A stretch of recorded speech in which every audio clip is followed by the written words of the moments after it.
सभी को मेरा राधे राधे। बहुत समय पहले की बात है।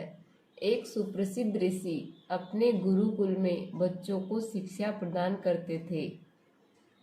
उनके गुरुकुल में बड़े बड़े राजा और महाराजा के पुत्रों से लेकर साधारण परिवार के बालक भी शिक्षा ग्रहण करते थे।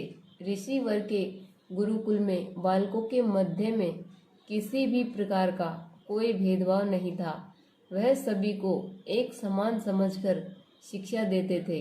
वर्षों से शिक्षा ग्रहण कर रहे छात्रों की शिक्षा पूर्ण होने का अंतिम दिन आ गया था। सभी बालक अपने घर को जाने की तैयारी कर रहे थे। बालक समझ रहे थे कि उनकी शिक्षा पूर्ण रूप से समाप्त हो चुकी है, जबकि उनकी शिक्षा का अंतिम पाठ ग्रहण करना बाकी था। तभी ऋषिवर की तेज आवाज सभी बालकों के कानों में पड़ी। ऋषिवर ने आदेश दिया कि सभी बालकों को एक जगह पर एक साथ लाया जाए। ऋषिवर के आदेश पर सभी शिष्यों ने ऐसा ही किया। सभी शिष्य मैदान में एकत्रित हो गए। ऋषिवर ने शिष्यों से कहा कि यहाँ से जाने से पहले आप सभी को एक परीक्षा देना होगा।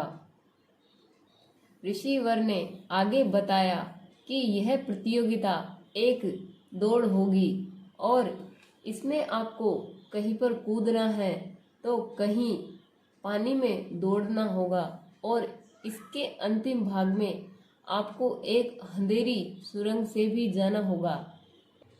ऐसा ही कुछ ऋषिवर ने बालकों से पूछा, क्या आप सभी इस प्रतियोगिता में भाग लेने के लिए तैयार है? शिष्यों ने उत्तर दिया, हाँ। प्रतियोगिता शुरू हो गई। सभी ने दौड़ के लिए अपना अपना स्थान ले लिया।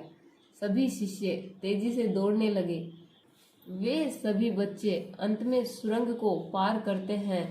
उस सुरंग में बहुत अंधेरा हो रहा था और उस सुरंग में कुछ पत्थर भी थे जो पैरों में लग रहे थे।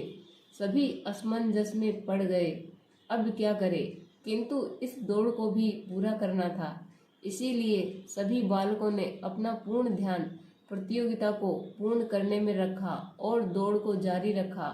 जहां अभी तक दौड़ में सभी शिष्य एक समान दौड़ रहे थे, वहीं अब सभी अलग अलग दौड़ करने लगे। सभी शिष्यों ने जैसे तैसे करके दौड़ समाप्त की और प्रतियोगिता को पूर्ण किया। ऋषिवर ने शिष्यों की तरफ देखा और कहा, पुत्रों, मैं देख रहा हूँ कि कुछ बालकों ने पूरी तरह से बहुत जल्दी दौड़ लगा ली और कुछ ने बहुत अधिक समय ले लिया। ऐसा क्यों? ऋषिवर ने शिष्यों से प्रश्न पूछे।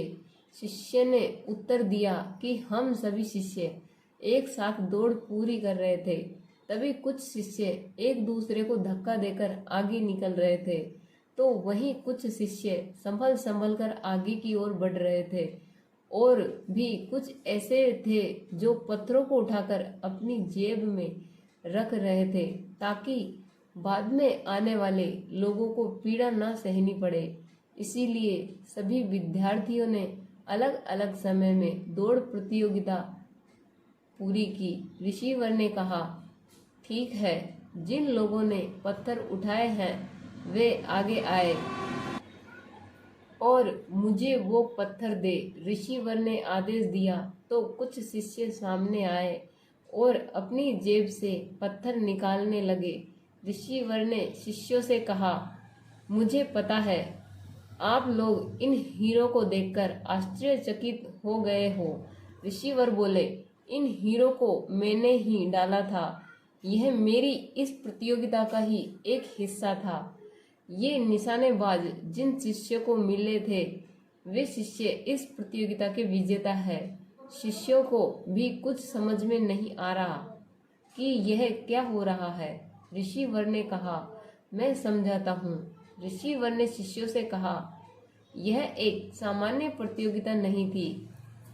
इस प्रतियोगिता के पीछे मेरा उद्देश्य मात्र यही था कि इस प्रतियोगिता के माध्यम से मैं आप सभी के अंदर परोपकार की भावना पैदा कर सकूं। मैं देखना चाहता हूं कि जो शिक्षा मैंने आप सभी को प्रदान की है वह शिक्षा का आप सभी किस प्रकार से उपयोग करेंगे, और यह देखकर मैं अति प्रसन्न हुआ कि मेरे द्वारा दी गई शिक्षा जिसे आप सभी ने ग्रहण किया है, आप सभी ने सही सदुपयोग किया है। इस कहानी से हमें यह सीखने को मिलता है कि जहाँ हर कोई कुछ न कुछ पाने के लिए भाग रहा है, पर अंत में सबसे समृद्ध वही होता है जो इस भाग में भी दूसरों के बारे में विचार कर सके और उनके सद्गुणों को अपना सके। कैसी लगी मेरी ये कहानी? यदि पसंद आई हो तो वीडियो को लाइक करें और चैनल को सब्सक्राइब करना ना भूलें। वीडियो को अंत तक देखने के लिए धन्यवाद। राधे राधे। जय श्री कृष्णा।